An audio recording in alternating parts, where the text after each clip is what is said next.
বাংলাদেশের পেসারদের নিয়ে উইল ওরাওয়ার কি বলেন, আসলে আমরা প্রত্যাশা করছিলাম পেস উইকেট হবে, কারণ তাদের এখন বেশ ভালো কিছু পেস বোলার রয়েছে, অনেকেই বিশ্বমানের পেসার। রানা আগের ম্যাচে দারুণ করলো, তাদের বেশ ভালো পেস আক্রমণ রয়েছে। আমি আশা করছিলাম কিছুটা পেস সহায়ক উইকেট হবে, এরকমটাই হচ্ছে। পাকিস্তানের সাবেক কিংবদন্তি পেসার ওয়াকার ইউনুসের সঙ্গে নাহিদের তুলনা করে শন টেইট বলেন, ওয়াকার ইউনুসের কথা মনে পড়ছে ওকে দেখে।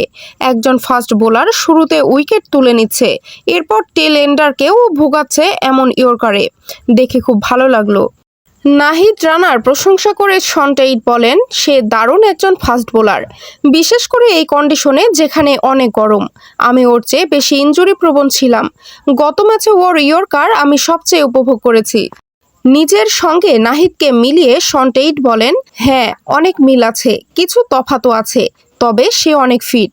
আমি যতটা ফিট ছিলাম ও আরও বেশি ফিট। আমি একটু ভারী ছিলাম, যে কারণে জোরে বল করতে একটু কষ্ট হতো। সে লিকলিকে গড়নের, এটা তাকে জোরে বল করতে, ভালো অ্যাথলেট হয়ে উঠতে আরও সহায়তা করে। চট্টগ্রামের সংবাদ সম্মেলনে বলির কোচ শন টেইট বলেন, নাহিদ যেভাবে বল করছে আমার মনে হচ্ছে ভালো আছে, বল করার জন্য যথেষ্ট ভালো। সে খুব জোরে বল করে, একই সাথে সে খুব ভালো একজন অ্যাথলেট। সে যেভাবে বল করছে কোনো প্রতিপক্ষ চাইবে না তাকে মোকাবেলা করতে। নাহিদ রানা দলের বাইরে থাকলে প্রতিপক্ষ দল খুব খুশি হবে।